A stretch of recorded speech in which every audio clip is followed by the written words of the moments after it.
Okay, so if we take a quick look at our journal here, we'll see for our main missions, we just have Tally's loyalty mission and the overarching main quest for stopping the collectors, which, I mean, there is actually a specific thing for this one this time where we're trying to seek out this Reaper IFF. So those are the two things on the main quest side. On the assignment side, all we have left is Arrival, and that's something that we were saying we were deliberately going to try to save for as late as possible, but that's the only thing left, so we don't really have much else for us to target here. So that means that, as we've been saying a bit as of late, we are getting quite close at this point to the end of the game. So that means that Thank you, Kelly. Anything that we want to make sure that we get done before the end of the game, we are running out of time to do those things. So, for example, that means upgrades that we were saying we would want to make a point to doing at some point, like, say, heavy pistol we'd like to do, yes, but perhaps more importantly, this ship armor we're close to having enough palladium for, but not quite enough. And then if you bear in mind that cancel. that heavy pistol upgrade is also a palladium upgrade. It does seem as though palladium is perhaps the resource we are most in need of at this stage, and so we were saying for a very long time that we were aggressive early on when it came to our resource collection. We thought we probably over-collected for many resources, but we weren't 100% sure, and we wouldn't really know for certain until we got to late game and figured out, okay, last few upgrades, do we have what it takes to get them done, or do we need to circle back and do a little bit more scanning? And now that we are approaching endgame, we're running out of time to make these upgrades, it seems like we might want to make that call and say, yes, it is perhaps worth making a point to picking up a little more palladium. So that is something that we should make a point of doing pretty much as soon as possible. And I think that can work well with one other thing that we were starting to do recently, which was make a point of trying to explore the remaining parts of the galaxy that we've not yet explored in their entirety, because we are very close to having explored every area to 100%, but I don't think we've quite done that just yet. So, if we just hop out of here real quick, or, I mean, I suppose we can fuel up if we need to. Yeah, we do need to. Let's see, and from a probe standpoint, if we're saying we are likely to try to seek out a little more palladium, then it might be worth getting some more probes. 9 might be just barely enough, though, so maybe we'll try to just stick with those. And let's see, from fuel standpoint, I mean, basically just top ourselves off here. But then what we'll do is we'll look around the galaxy a little bit, see, I think there's maybe 2 or 3 other clusters that we've not yet explored to 100%. So let's see. Let's try to take a methodical approach here. Do we want to go... We're definitely not going to do Viper Nebula. Well, so this is where Arrival is. And we're deliberately saving Arrival. What I'm wondering is, do we go there? Just explore the area and deliberately not do Arrival, basically? Just purely go for exploration purposes and see if there's anything else there? Or do we say, let's not mess with that until we are looking to complete it in its entirety, and just then do we head over there? I think we can probably delay that decision a little bit, but otherwise let's sort of go, starting at the local cluster where Earth is, and go clockwise around the rest of the galaxy and see what we have left to do, because Krogan DMZ, we have not yet explored to 100%, so let's head over there. And so we've done this system right here, the Arlock system, which is where Tuchanka is, so that's not terribly surprising. It may be worth a quick double check to see if we've purchased everything in Tuchanka that we want to purchase, because I think we have. But there was one upgrade we were talking about a little while back that we, for a little while, were not able to afford. I thought we had purchased it recently, so we may be fine, but let's just, we'll double check here, because we're obviously in the area, so might as well. Obviously, we're just doing this purely for a shop check, so not terribly concerned about our team or our skills or weapons or anything like that. Just a quick scan, because what was it? Was it a it's a pistol damage upgrade, or was it a sniper rifle damage upgrade? One of the two? I thought it might have been a pistol upgrade, in which case it's a little more important to us, because obviously we do use pistols, whereas we don't use snipers. So we might have doubled back here recently, I don't recall, for this purpose, but just in case, just a quick check. Shepard kind of sort of teleporting. Don't worry about it. Don't worry about it. Just doing Shepard things. None of your concern. This definitely happened to me the last time we were here as well. I remember walking straight into that wall. Let's see. So, where is the shop? I believe it is down One wrong step. this way. Don't touch anything. Feel like we did. Yeah, no items available. Okay, so we're fine. We're fine. We've got everything here. I think we purchased everything we want to purchase from the Citadel as well, so we're doing fine there. Ilium, we recently got the defenses upgrade we wanted. That was the big one. There is still an armor upgrade at Ilium that we were saying would be kind of nice to pick up if we get the chance, although that is something that we're perhaps willing to sacrifice if we don't quite have enough monies for it, so we'll see if that is feasible or not. There's on Omega, where we just were, there's a sniper rifle damage upgrade that we were talking about recently. We were saying it's not a super high priority because we don't have snipers, at least for Shepard. It would purely be for our squad mates, so maybe that's something that we put pretty low on the list. We'll head back to the Normandy.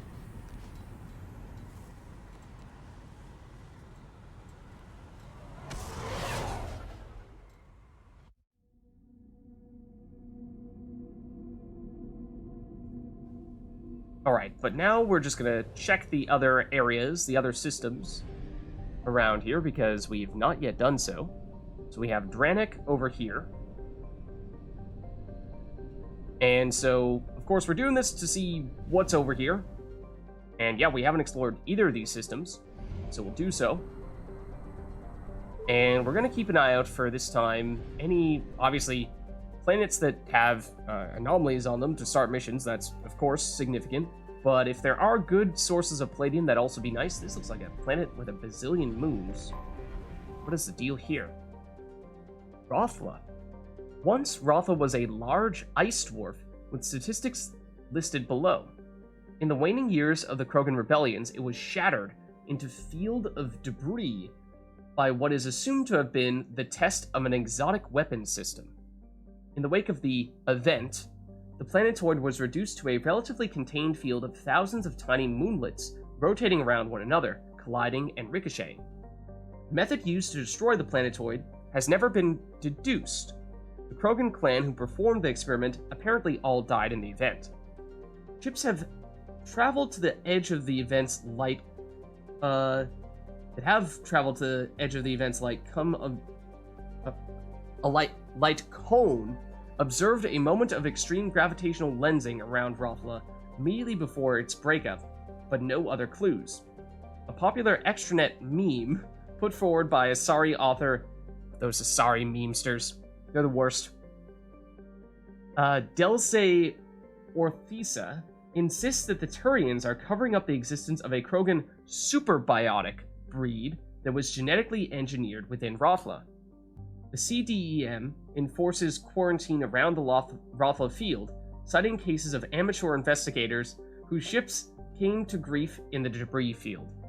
Okay, interesting. It is a rich planet, for what it's worth, so if it has a lot of palladium, and it may, then this is perhaps a place where we would be interested in sending out one of our probes. But it does seem like this might be an EZO-type planet. We just saw a little bit of some stuff's popping up for EZO. Oh, hold on. Palladium, though, catches my attention. How good on the palladium? I mean, we could definitely do better than that. I've seen a little bit of EZO, but might mostly be a platinum-type place. I mean, the EZO is not really needed. There's a little bit of palladium there. But no, it seems It's mostly platinum, and I don't think we're much in need of that at this stage. Then we have Sasgoth. Sasgoth is a small ice dwarf with an eccentric orbit. During perigee, portions of its icy surface sublimate into a thin atmosphere of nitrogen and carbon dioxide, which quickly freeze again as it recedes into the outer reaches of the Dranic system. Okay. Also a rich planet. Ooh, that's a lot of iridium.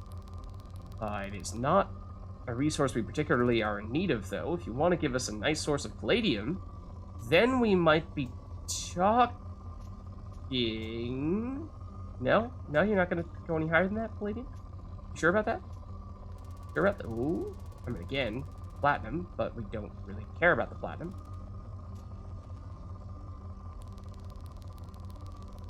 Things other than palladium are pretty much irrelevant. Ooh. I mean, still okay, but really not the order of magnitude we're looking for. I mean, we've seen, at times, some really good planets for resources, and we just passed them up because at the time we didn't think we needed them. So we're hoping to find one of those here, and of course, just that it's specifically for palladium. Dor is a conventional methane ammonia ice giant. It is the main fueling port in the Dranic Cluster Gateway system. Hildia Station, the headquarters for patrol ships of the Council Demilitarization Enforcement Mission, CDEM, we saw that acronym previously, but now we get the explanation for it, lies at the trailing Lagrange point of Dor. The CDEM logs all ships passing through the Krogan demilitarized zone and has the right to board and search them for contraband at any time for any reason. There are no exceptions. At points over the last 2 centuries, diplomatic incidents have been caused when the patrol frigates boarded an Asari hospital ship, a Batarian diplomatic courier, and a privately owned human tramp freighters. Okay? These measures are provided for under the terms of the Krogan armistice.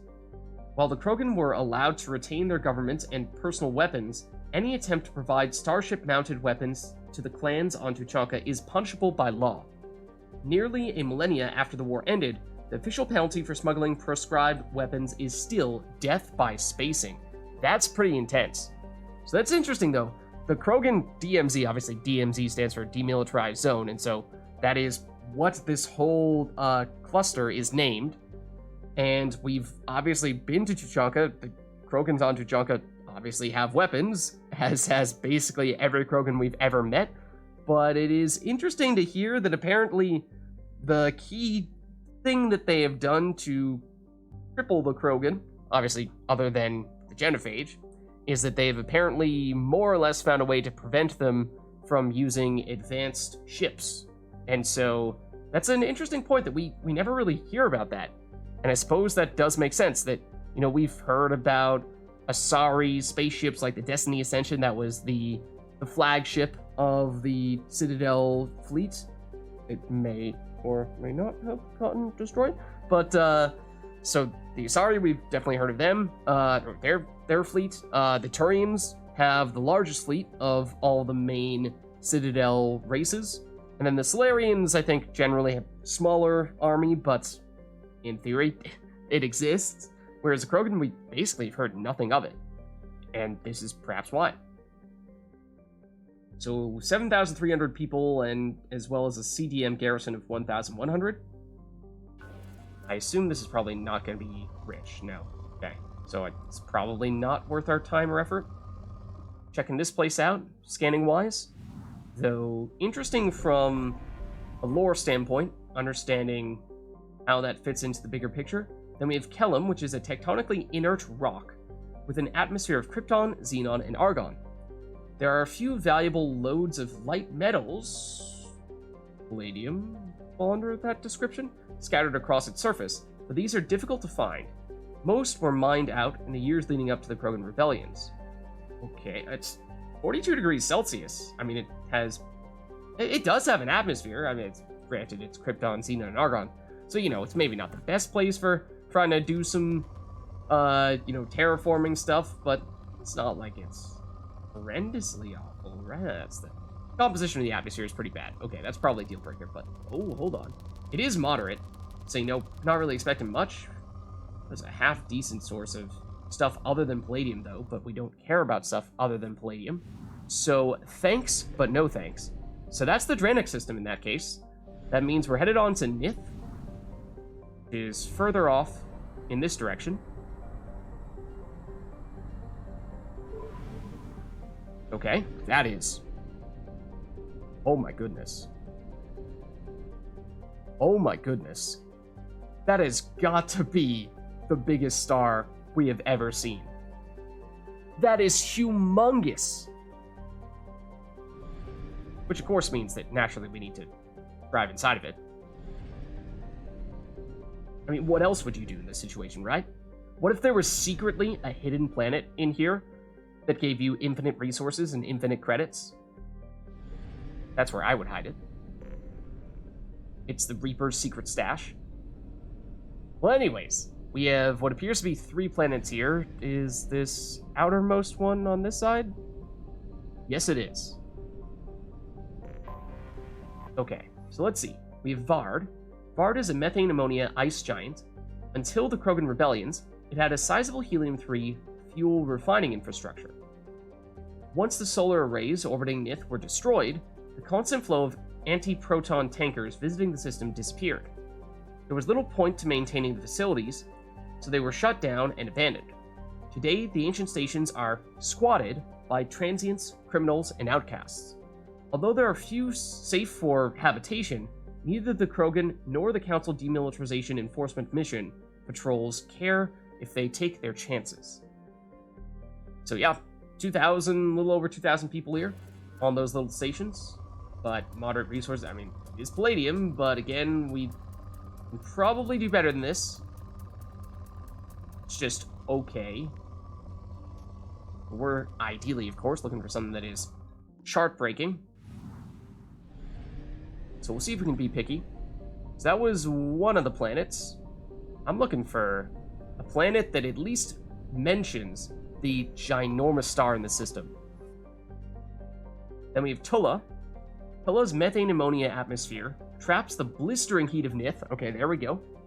Driving dayside temperatures up over 1,000 degrees.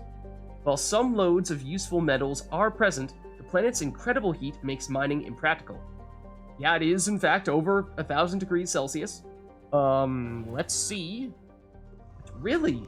You say there's some interesting resources there, it's just hard to get at them. Well, it's still listed as poor, so suppose that means thanks, but no thanks.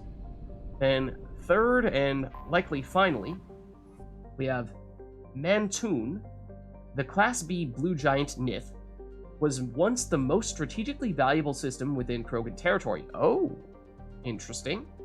Though far too hot for habitable planets, okay, again, makes sense given the size of this thing, Nith emits thousands of times the energy of a main sequence star like Earth's Sol. Yeah, that makes sense, that it is thousands of times more powerful than our sun. With help from Solarian uplift teams, the Krogan constructed a chain of solar power collector stations in orbit around Nith. That makes sense. Little Dyson sphere, it'd have to be a ginormous Dyson sphere, but these vast arrays beam power to particle accelerators on the surface of Mantoon, which manufactured anti-proton fuel for warship thrusters. In the Krogan rebellions, the Spectre agents managed to get a virus into the computers of the solar power arrays. Every 5th array suddenly applied braking thrusters. The arrays behind them piled up, and all were reduced to wreckage. This has since dispersed into a relatively stable ring system. Okay. The Krogan never had the resources to rebuild the solar arrays, depriving them of their fleet's main fuel supply for the remainder of the war. Particle accelerators still exist on Mantoon, but have not been used in thousands of years. And here it is closer, but maybe the atmosphere is not as significant. Yeah, trace atmosphere, and yet it is still 641 degrees Celsius. Okay, and this one I was going to say, I was very much expecting for this to be rich, and if this were palladium, we would absolutely launch a probe there. That is the order of magnitude we're looking for. Ooh, that's a lot of iridium. It's kind of tempting. Just because, I mean, iridium is also the resource we have the most of, but just in case we ever need more. This would probably be sufficient to hold us over for the rest of the game. We have 9 probes, right? We'll be fine. We'll be fine. Because that was, yeah, almost 3,000? Or something like that? Okay, hold on. Saw the palladium. Saw the palladium. It's not quite as high as I would like it to be, though. It's may still be the best we've seen as of late, but not the order of magnitude I'm looking for. It happens to be ESO here as well. Yeah, this planet is pretty sweet. Pretty sweet when it comes to resources. That's a tiny bit of palladium. Not that that's anything even remotely significant. Or ESO. Not bad ESO at that. Palladium. What about the palladium? Okay, obviously we've been here before, so yeah, it's just this right here. Do we think this is worth it? Depends how desperate we feel we are. How many more systems do we have to check? I'd like to believe we can be pickier than this, still. I think we can, at the very least, match that elsewhere. Okay, and so that means we've explored Nith in its entirety, and that means we've explored the Krogan DMZ in its entirety. So let's head back. Fuel reserves at 50%. Okay. No worries. No need for any more fuel, at least in the short term. In fact, why don't we fuel up a little bit here? I mean, we could buy more probes.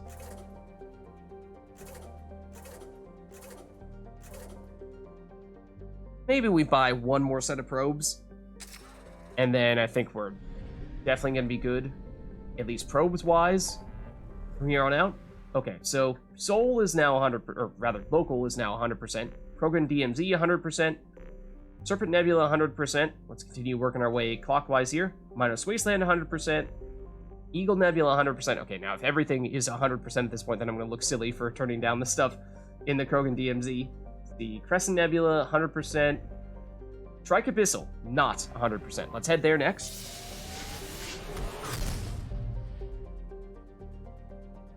Okay, so Zaysha, we are 100% done here. We've not checked Erla Rast. And it looks like that may be the only other system over here, so let's head there.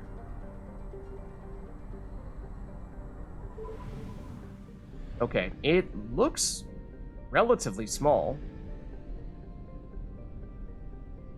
Let's see what we have.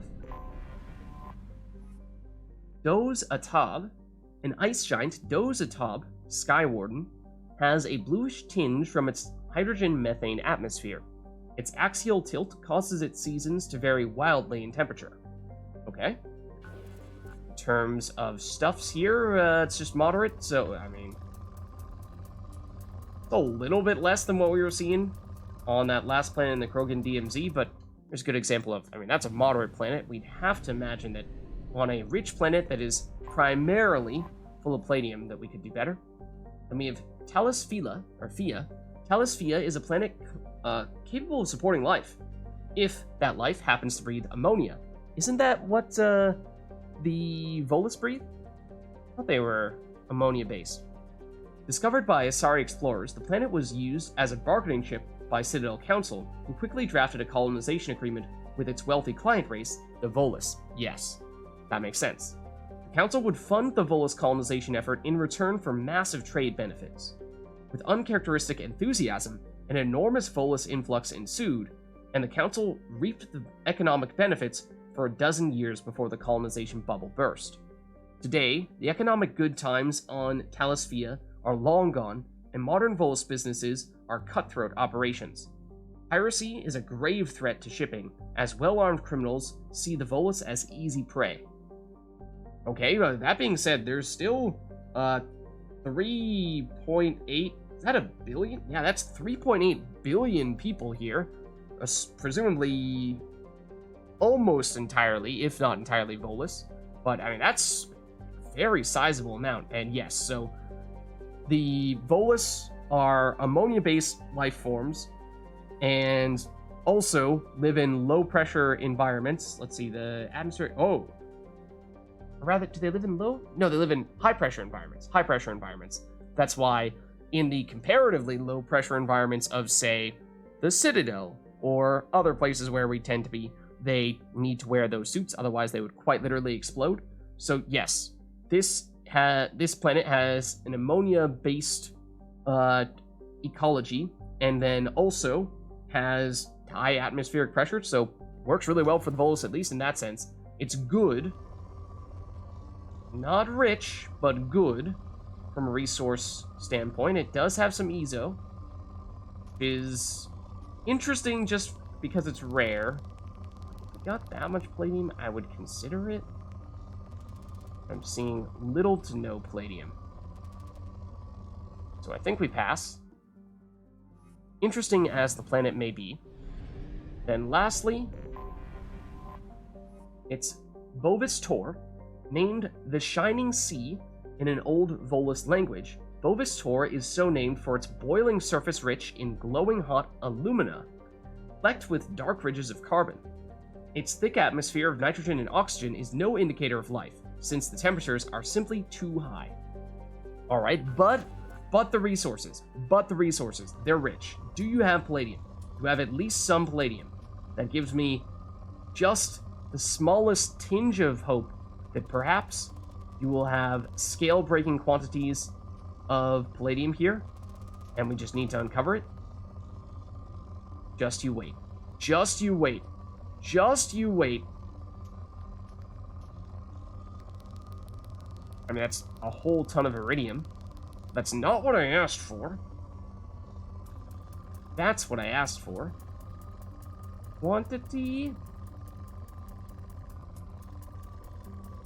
I think is the best we've seen.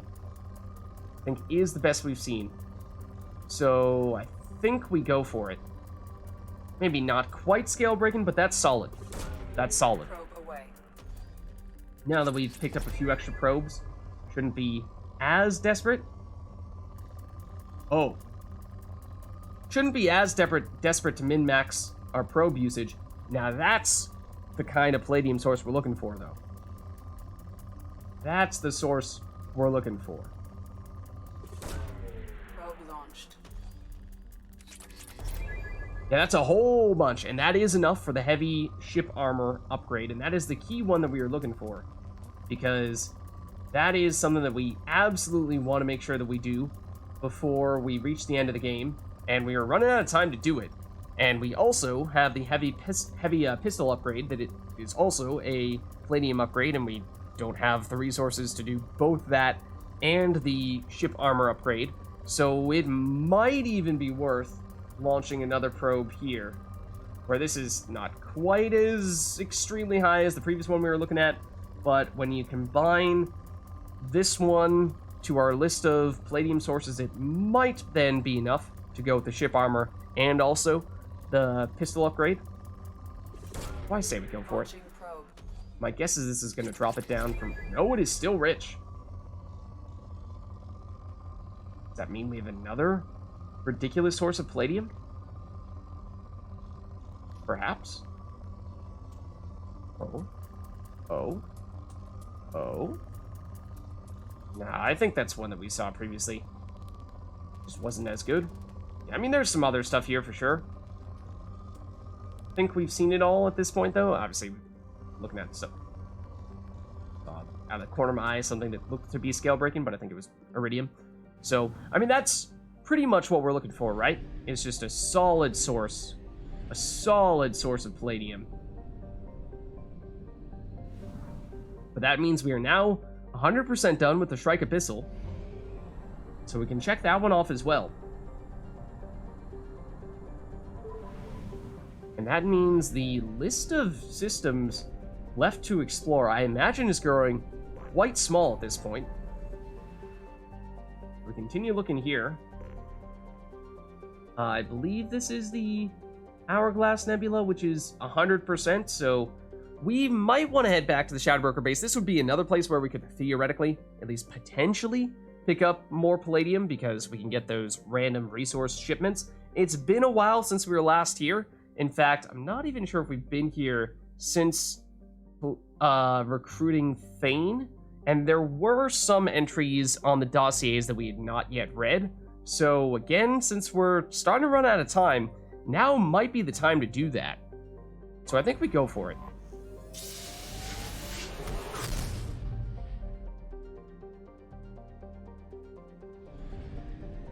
So it is a little bit of a trek to the Shadow Broker base.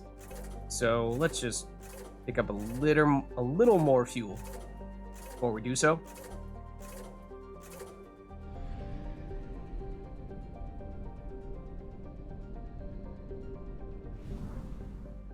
Okay, yeah, it's way up here.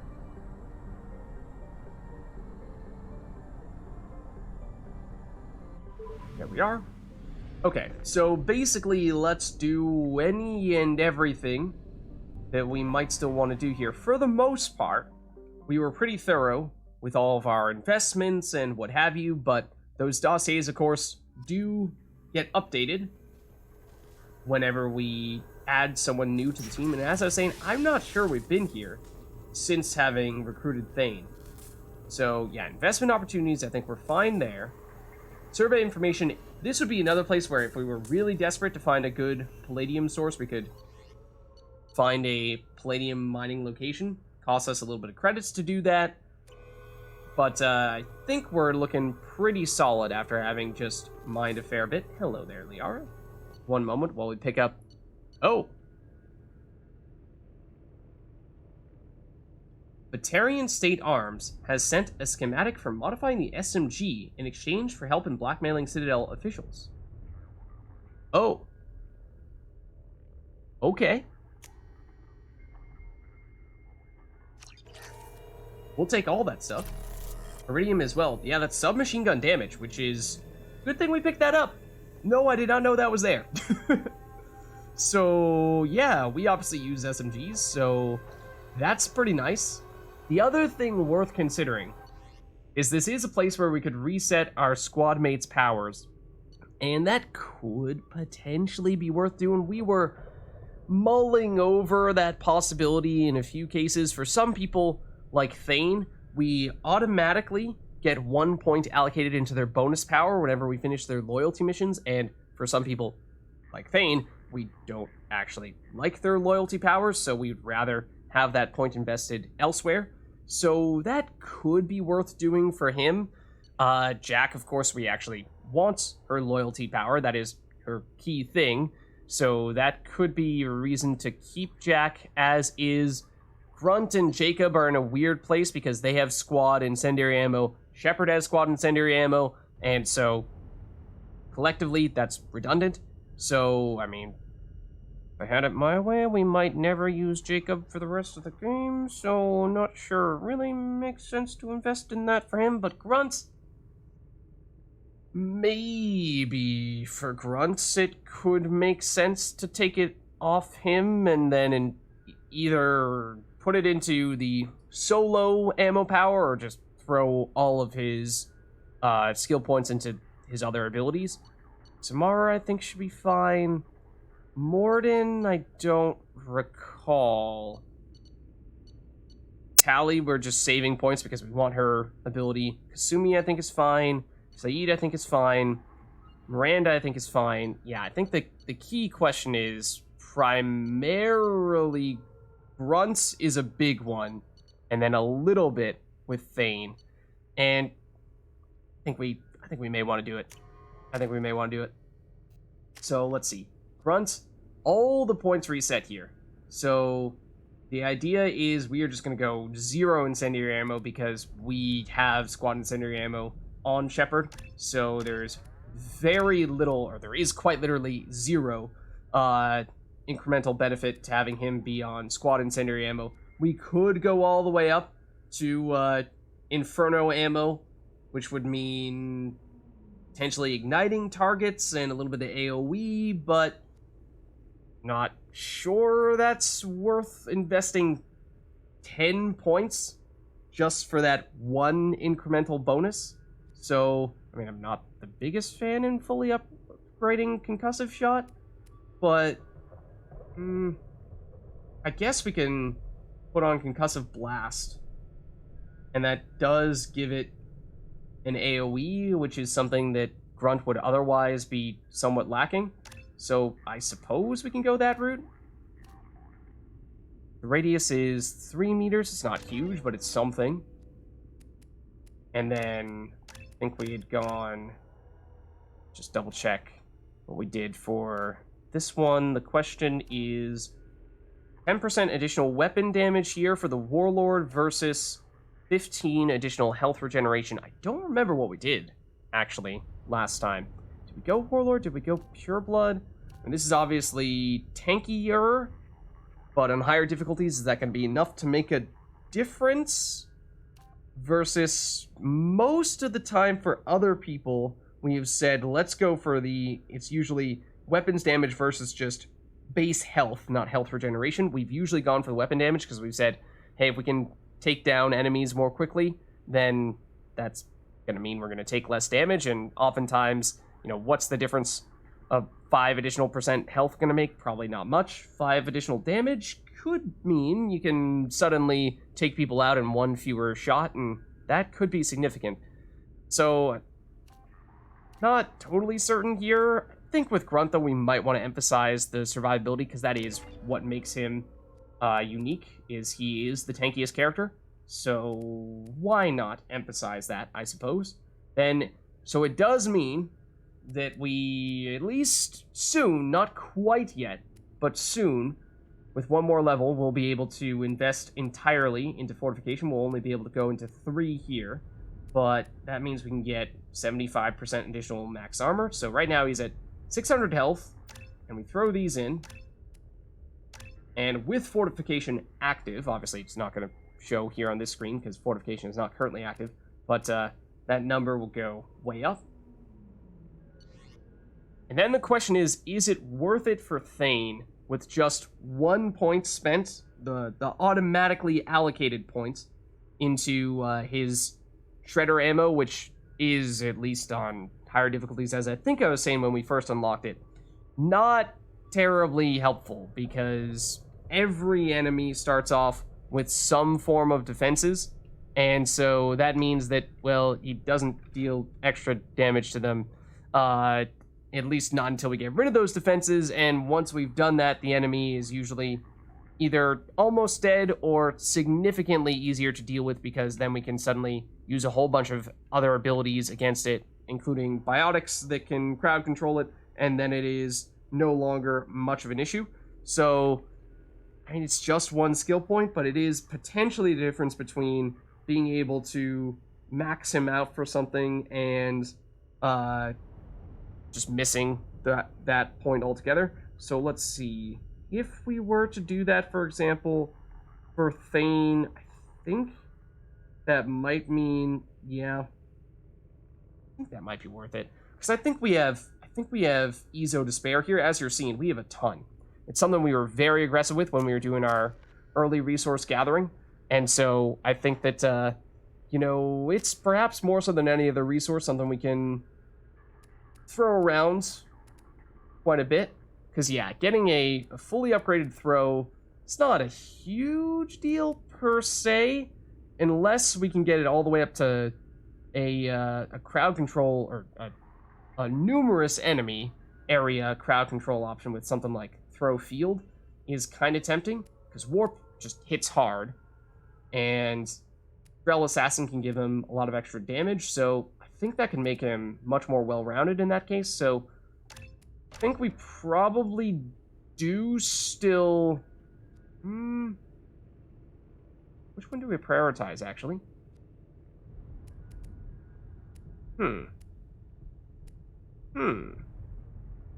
Interesting question. So, we need 1 more level before we can go maxing out Throw, Warp, and his passive.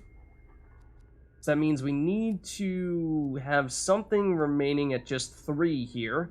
And so, previously, I think we had Warp up to 4, Drell Assassin up to 4, Throw at 3, and the 1 point automatically spent in Shredder ammo, which would have prevented us from ever being able to fully upgrade Throw. I think we might...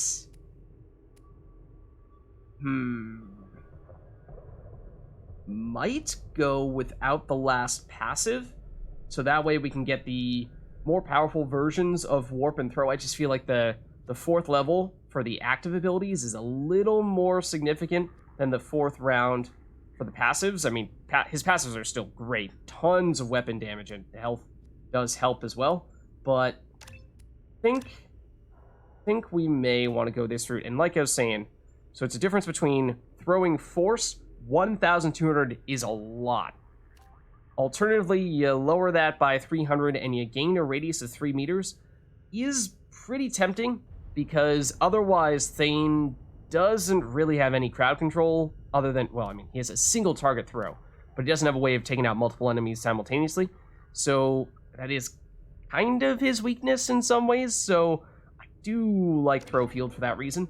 And it is really nice if we can use that against Husks. I think it turns him into a much more capable Husk character, because Husks, of course, tend to be quite numerous, and although Husks do start with armor, if you get rid of the armor, so they are just on their health bars, if you make them airborne due to biotics, then they will immediately die. Doesn't matter if you deal any damage to them, just bringing them up into the air when they have 0 defenses will make them instantly get KO'd. And so that's why, having us with something like Area Reeve and then combining that with Thane's Throw Field could be a nice combo to take out a bunch of Husks really quickly. What is the recharge time on Throw as well? It's 9 seconds. It's not great, but okay. So it's a little bit faster than Warp. So yeah, I think we go Warp 4 as well. And I don't remember. I think for Thane, what did we do? Did we do Heavy Warp or Unstable Warp? We had deliberately tried to set it up such that he and Miranda, I think, each had a different type. And so we sort of had one specializing in one thing, the other specializing in the other. What is it? Heavy Warp is just Pyre base damage, right? So it's 200 versus 160, so 40 extra damage. Recharge time is faster with Unstable Warp. See, increases the blast radius when used to detonate biotic effects. I want to say we gave Heavy Warp to Miranda, but I honestly don't know. So that means this could work well with... We have Pull, which does set up the warp detonations. So we could pull, and then Thane could detonate with Unstable Warp. I suppose that's a reason to go with the Unstable Warp. It does, in that way, also give another source of AoE. Okay, and then we put the additional points in Drell Assassin here. As we were saying, we're not going to quite have enough points to get all the way up to the final rank 4, but if we get one more level, which we should do after our next mission, because we are pretty close to hitting that level, then we can get the additional weapon damage and health from that. Okay, so I think that's good. That is another thing that we had been pondering for a while, and we just didn't quite know if we were ready to pull the trigger on it, but, I mean, even after doing that, we still have a fair bit of EZO remaining, so I think we're going to be fine in that regard. The other thing we were saying was we had read several of the dossiers in their entirety, but we had not done all of them yet, and so now is perhaps one of our last best chances to do so. So I know we did Miranda. Did we do Morden? I think we did. Jacob? Do we see his workout routine? 300 crunches, 250 side crunches per side, 300 squat thrusts, 250 leg lifts, 125 leg lifts that are weighted, and 600 half sit-ups. Most popular workout entertainment, Blasto the Jellyfish Stings, Making of Blasto the Jellyfish Stings, Old Yeller Centennial Remastered Edition, and Asari Confessions 26 True Blue. Now that's a workout routine to envy. Once upon a time, I did crazy stuff like this for, at least on the crunches side of things. Man, my personal record was absolutely ridiculous, where I just got like over 1,000. But it was like, is it really a crunch at that point? I don't know. And I probably had somewhere in the back of my mind as I was doing, like, oh man, I remember Jacob did 500. I gotta do better than him. But anyways, like, have we seen these ones? I don't remember. I would have thought we looked at Jacob's stuff because, of course, Jacob was one of the people that we had from the very beginning, so we would have had access to his dossier from the very beginning, but I don't remember if we had done this or not. Dear Mr. Taylor, it was with great regret that I learned of your resignation from the Alliance military. In your many years of service, you have proven yourself an exemplary Marine. You have been an invaluable asset to the Alliance military, and we will miss your expertise and loyalty. It is for this reason I am prepared to offer you a promotion to the rank of First Lieutenant, along with the corresponding raise in pay grade. I would welcome you as an addition to my company. I hope you will give my offer due consideration, and I personally look forward to your response. I think that sounds familiar, so I think we have read that. We read Jack's. Yes, we definitely have. I remember that. Zaid's? Not as certain about that. Let's see. This rings a bell. In many cases, it was a while ago, because remember, we did Shadowbroker very, very early. Partial transcript of a conversation recorded on the Normandy's lower decks. Zaid Masani. Oh, yes, he was sweet-talking Kelly. I remember this. I remember that. I remember that.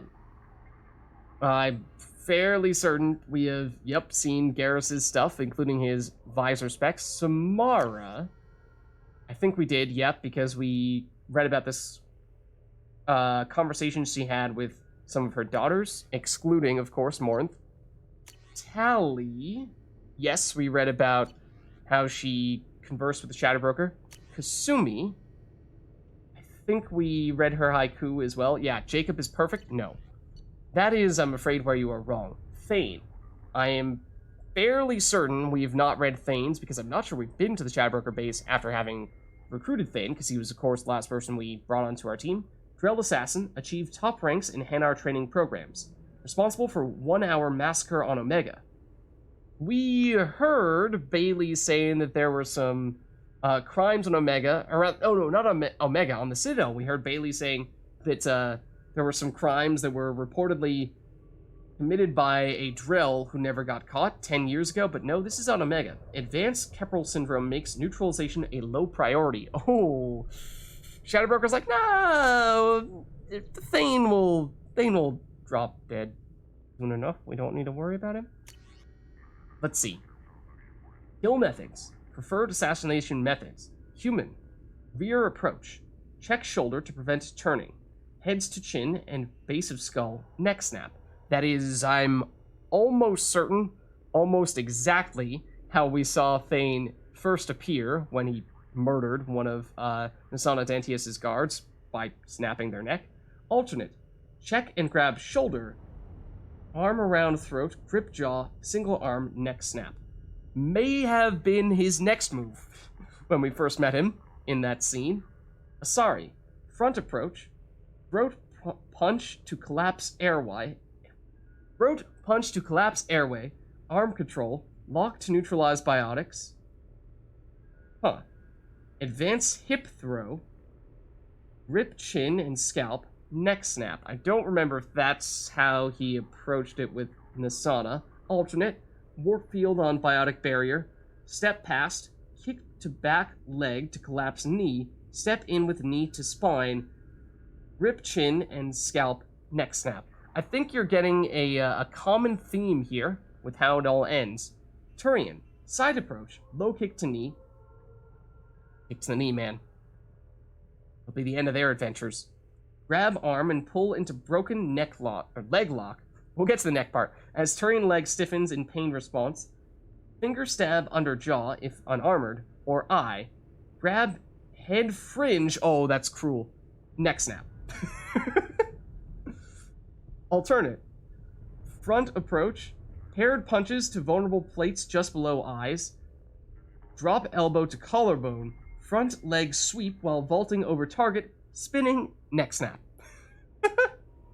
You able to snap a Krogan's neck as well? I feel like that'd be considerably more difficult. Top approach. Double strike to eye ridge. Slide down between blinded target's rising arms. Precision nerve strike to throat. Secondary nerve strike to counter blood rage.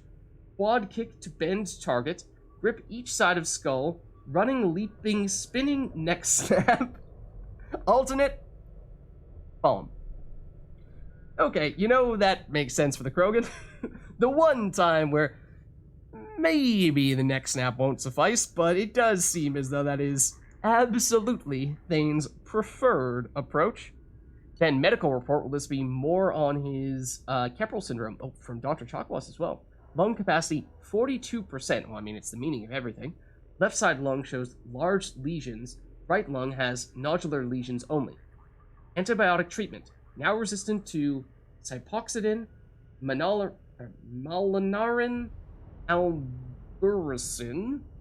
Metastatic progress. Stomach, liver, minor. Heart, negligible at this time.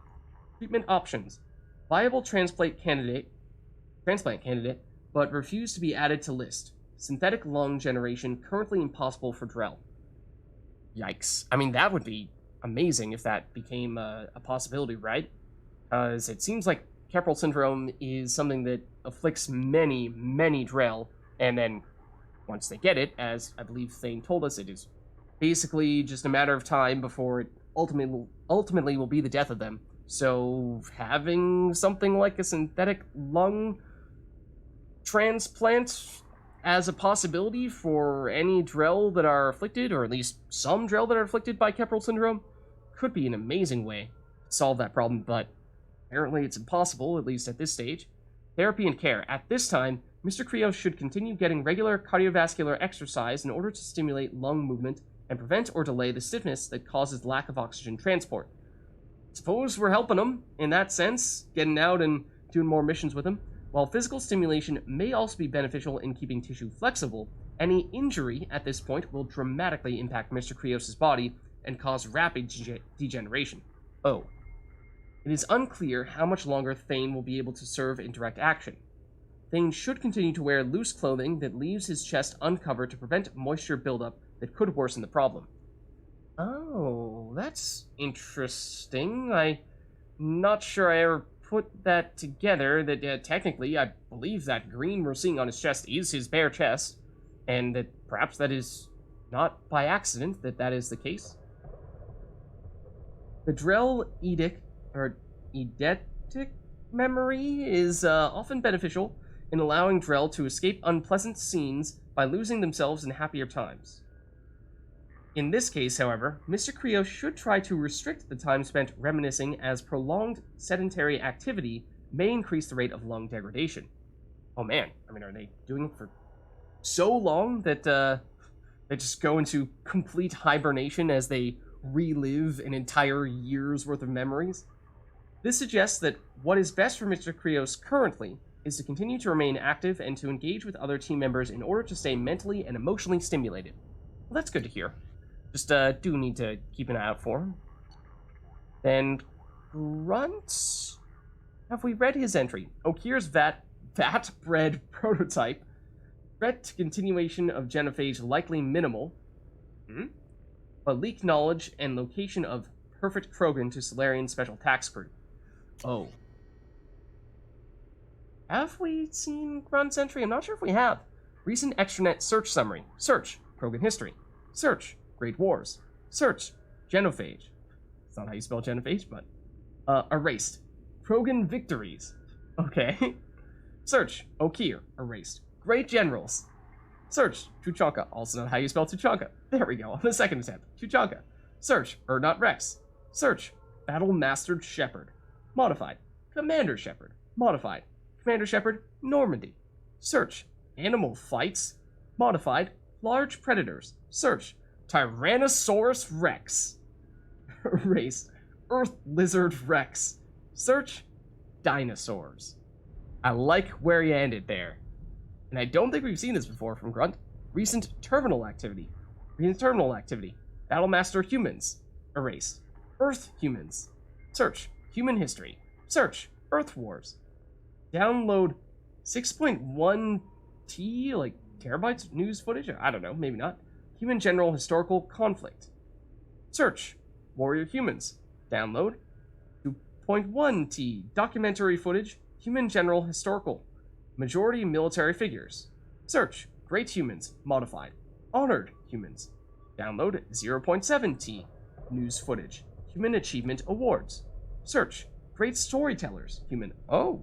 Search, War Stories. Download 0.67T. Literature. Human Writers, Conflict. Search, Human Homer Kipling Hemingway. What? Hemingway? Download 0.13T Literature. Human Writers, Ernest Hemingway. Didn't see that one coming. Download 0.06T Audiobooks. The Sun Also Rises. 14% complete. For Whom the Bell Tolls. 100% complete. A Farewell to Arms deleted. No. Arms all the time. The Old Man and the Sea. 100% completed. Admittedly, I have not really read Hemingway at all. But, search Sharks. I love how he finishes all of them. Recent transactions. Catalog order. Ultra Black Ops Mega Catalog. Okay. Purchase 2,823 UG 652. Pace Premium 54/ER Engine Oil. Okay. Video download. The Madness of Sacrifice. The unauthorized biography of Warlord Okier. Oh, okay. Okay. Purchase 2,856. UG 122. Economy box. Fish Dog Food Factory. Tasty Bites. Okay. Video download. When Fauna Attacks. Volume 1 through 10. Purchase 3254. UG 975. Batex Hot Fish Spice. Sure. Video download. Vienia. That's... We've heard that name before. Was that the thing that we heard about when we were doing Samara's loyalty mission with Morinth? What was that? Was that a group that was like a musical group? Or it was some kind of entertainment. I don't remember what kind. Is it a show? TV show? Video download? Sorry Confessions 26 True Blue. Also, ironic name. But, purchased 9,683 UG662. Hornak Special Spotlight, Krogan Edition. I do believe that is an adult magazine. We can buy a copy of it for 1 credit on Omega somewhere. We've not done so, but it exists. Purchase 8856-UG972. Captain Cosmic Action Figures. Gar the Krogan Battlemaster with real smash your enemies action. Fantastic. So that's Grunt. We've read about Cerberus. We've read about Bailey. I think we've read about Cerberus, right? Activity highlights. For more extensive list of shell companies, see Cerberus Economic Structure, volumes 1 through 4. Manifesto published. Facility on Pragia constructed. That is, of course, the place where we did the loyalty mission for Jack. So it was 3 years after the manifesto got published. Subject Zero born 1 year after that. CDR Holdings. CDPR is a different thing. That is a company that made The Witcher. Terra Nova Commonwealth Bank purchased. Then a year after that, Infiltration Human Media begins, specializing in extrasolar news. Constant Times, Scott Examiner, Nascent Galactic Broadcasting Corporation. Then Project Doorway makes forgery of Council Standard Medic. I think we've read this. I think we've seen this. Captain Bailey, though, I'm not sure if we have. Let's see. Captain Bailey, to Zakara Ward Officer mailing list. New recruits basics. Listen up. I'm sending this out because too many of our new recruits don't get that being part of CSEC on the Citadel isn't like security on the Garden Planet. I want you to drill the following into your heads until they're sick of your voice. Learn your district. Contacts don't make themselves. There's a mandatory minimum of 20 hours on foot patrol during the work week. No exceptions. Update your translators. The Citadel gets more than 9 million tourists a week. You need to understand whether that drunk from Omega is enjoying the nightlife or telling his buddies to flank you. Eyes are on us. Everyone from the council to your bus driver is watching the new CSEC. Yak all you want in the locker room, but remember a mistaken uniform can get plastered over the whole galaxy's news network. That's it for now. Come to me with any problem cases you think we need to lean on or boot out. Bailey. Then incoming correspondence list. Not sure if we read these. It sounds vaguely familiar. It's a list of materials read by Citadel CSEC Officer Captain Bailey, Zakara Ward, Citadel on 5/23/2184. Summary of previous day's council meeting. Citadel Newsnet, front page stories, sports, arts, entertainment. Email from his ex-wife regarding the cancelled visit to the Citadel. VIP looters, dark side of the colonies. The Citadel Newsnet article of the day by Erland Gulta. Report from Detective Nepatu Kasha on murder suspect Rose Jones. Note, Jones is innocent. See footage from... Yeah, I remember that. Yeah, so we've definitely read this. Aria and Anderson and Hackett. I think those are the three we haven't done. So Aria. Recording taken on Omega, Afterlife Club, private room. Doors open and closes. Enrix. Ugh, what the? Hayless Enrix? Who the hell are... Hey! Don't bother. Those shackles don't have a release catch. You mistake me for one of your clients or something, lady? Let me out. This was very good. The Turian's been at Afterlife for a week. Usually, I spot them earlier. Spot what? I know you're listening through that speaker hidden in Enrix's collar. I bet Enrix doesn't even know who he's really spying for, does he, Shadow Broker? Shadow what? I don't know any... Wait! What are you doing? You don't play favorites, Broker. I admire that. But what I don't like is how you think anything twitches a muscle on Omega without my knowing it. Darn it! My face! Feel free to waste as many lives as you want, sending your agents down to my world. Okay, listen, I'm working for a guy, but it's not what you think. It's not... Bah! Door opens and closes, recording ends. Note, Kalis Enrix's death has not yet compromised our other agent, placed in the Afterlife nightclub. Okay, that also sounds vaguely familiar, though.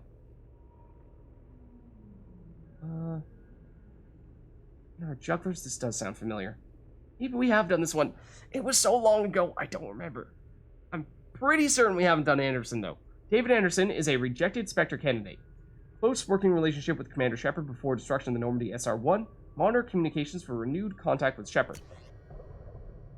Military correspondence. Intercept 16-12.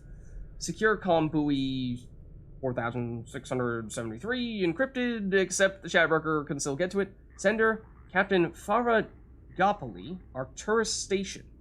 Captain Anderson, I've been asked to step in on the matter of your continued vocal and insistent support of Commander Shepard, formerly of the SR-1 Normandy, within the Alliance military and to third-party contracts.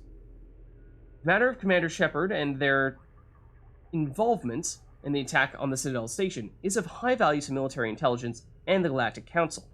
To that end, we respectfully ask you to cease and desist your continued investigation that has been deemed closed and sealed for 2 solar years.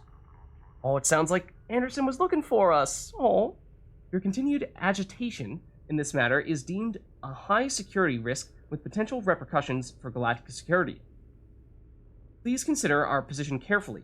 If you have any questions, please feel free to contact my office. Sincerely, Captain Farah Gopoli, Assistant in Charge of Operations, Arcturus Station. That sounds new. I don't think we've read these yet. And this is with Cynthia Barris, Atlanta, on Earth. David. Henry and I went to Jason's graduation ceremony in San Francisco today. Such a beautiful occasion. All those gowns and bright spirits. So much potential. I know Henry would frown at the thought, but I couldn't help recalling the pomp around your appointment to the Hastings. You were the second in command, weren't you? The military always did ceremony very well. God, that was a lifetime ago. Jason says to send his best. I'm so proud of him. Aerospace engineer. I don't pretend to understand what he does, but the gleam in his eyes when he's trying to explain his latest designs to me say that he has found his place in the universe. He wanted you to be there, at his ceremony, but I know duty calls. He sees you as a heroic figure off fighting grand battles in space. I hope you can make it for the holidays this year. Henry asked just the other day. I know you don't see eye to eye on much, but he respects you. He respects what you do. And you know Jason is over the moon when you can take the time to review his ship designs. Let me know about the holidays, and David, please be careful. Love, Cynthia. Sounds like that is his partner, and they're speaking about their children, perhaps? Back on Earth, and I mean, of course, every time we've seen Anderson thus far, it has generally been on the Citadel. So that is, of course, a fair ways away from Earth. Then recent transactions. Ooh, juicy details about Anderson's Black Friday purchases, perhaps? Catalog order, Dionysus Imports. Video download, Saren, a hero betrayed. Purchase 2233 DA116, Modus Valley brand, 2 bottles, white wine. Okay. Video download, damaged. The truth behind the Citadel crisis. Oh. Purchase 8785. Ilium Elite brand, 1 bottle, gold label, Erasa. Okay, he has a bit of a thing for wine, it seems. Video download, The Path of Lies, a history of the Alliance military. Anderson? The Alliance finds out about that, they're not going to be pleased. Video download, Afraid of the Dark, Reapers, Collectors, and Other Myths. Anderson, I mean, well, it does seem as though we have, for the most part, convinced him that the Reapers are real and a threat. Not sure we've talked to him much about the Collectors specifically. Then purchase 2,543, Red Janey brand, 2 bottles, special stack vodka. Services, clean sweep home maintenance. So that's Anderson. Then last, and or at least I think last, is Hackett.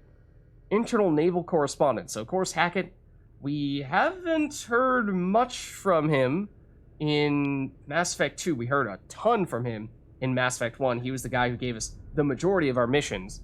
He is one of the head honchos in the Alliance military. So let's see. Taking action on Commander Shepard's... Oh, I did not read that as return. The R and the N kind of blurred together into an M, and you can guess what I thought that last word was for a second there, and I was very confused. It's like, excuse me, Hackett? What business do you have about that? So anyways, that unfortunately is not what it says. So, sir, we've confirmed sightings of Commander Shepard on Omega, and that the commander is now working for the terrorist organization Cerberus. Several Alliance officials have let it be known that they consider it crucial that we interrogate humanity's first Spectre on his apparent desertion of humanity's first, of his apparent desertion of the Alliance and the Citadel.